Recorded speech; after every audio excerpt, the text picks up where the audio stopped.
Monsieur le Président, si j'interviens ce soir à cette heure un peu tardive et que je me permets de m'excuser auprès de mes collègues pour cette intervention qui rallonge du coup la durée de notre séance, c'est parce qu'il y a eu une importance avec cette délibération, parce que la déclaration préalable de mise en location est un outil supplémentaire essentiel qui va nous permettre de lutter encore plus efficacement contre le mal logement. Comme l'a dit le vice-président Hasbrook, notre territoire est particulièrement touché par le logement indigne. Et si j'y suis particulièrement attachée, c'est parce qu'en tant qu'élue lilloise, m'occupant plus particulièrement du quartier d'Oisem, eh bien, dans ce quartier, le taux de parc privé potentiellement indigne est à 20%, ce qui est bien au-dessus des moyennes nationales, malgré le travail très intense des cellules insalubrité, animées à la fois par les services communaux d'hygiène et de santé, l'élu lilloise en charge, Mélissa Menet, et les partenaires associatifs.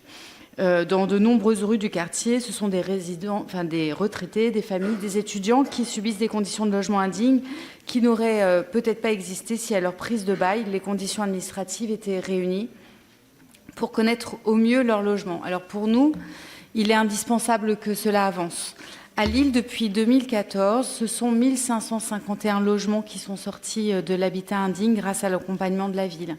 Mais nous voulons aller plus loin grâce à ce travail collaboratif des différents partenaires présents sur notre territoire. Et il y a aujourd'hui, comme vous l'avez bien dit, 22 communes qui sont volontaires ayant fait le constat de l'urgence à agir.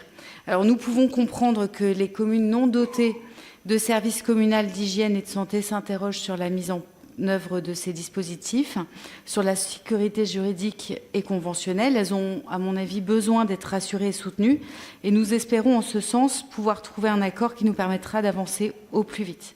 Cela fait 4 ans maintenant que nous attendions la possibilité de pouvoir intégrer sur notre territoire les outils indispensables de la loi ALUR pour lutter contre toutes les formes d'habitat indigne. Et cette convention est essentielle car elle apporte des réponses efficaces pour pallier les problèmes de logement indécent qui sévissent sur notre territoire. Le repérage, la prévention de l'habitat dégradé auprès des propriétaires bailleurs dans le parc locatif privé sont un enjeu central de notre politique d'habitat. Et je sais que notre collègue Bernard Hasbrook s'est battu pour avancer sur ces sujets d'intérêt métropolitain. Ce projet s'inscrit pleinement dans la feuille de route, concrétise l'idée que le logement n'est pas une marchandise comme les autres et que l'intervention de la puissance publique est non seulement légitime, mais absolument nécessaire. Ce mode d'organisation entre la métropole et les communes est pour moi la meilleure articulation possible des outils issus de la loi ALUR menés par les communes afin de repérer les situations et prévenir le développement de l'habitat indigne. Et la MEL, en tant que chef de file, se doit d'assurer la coordination de l'ensemble du projet, sans pour autant empiéter sur les pouvoirs de police du maire, indispensaires d'hygiène et de salubrité. Voilà donc, en tant qu'élu local, je voulais absolument souligner que ce nouvel outil sera un outil extrêmement nécessaire pour lutter contre le logement indécent que je croise au quotidien. Et comme nous cessons de le répéter, le logement est un droit pour tous et offrir un toit décent est un devoir.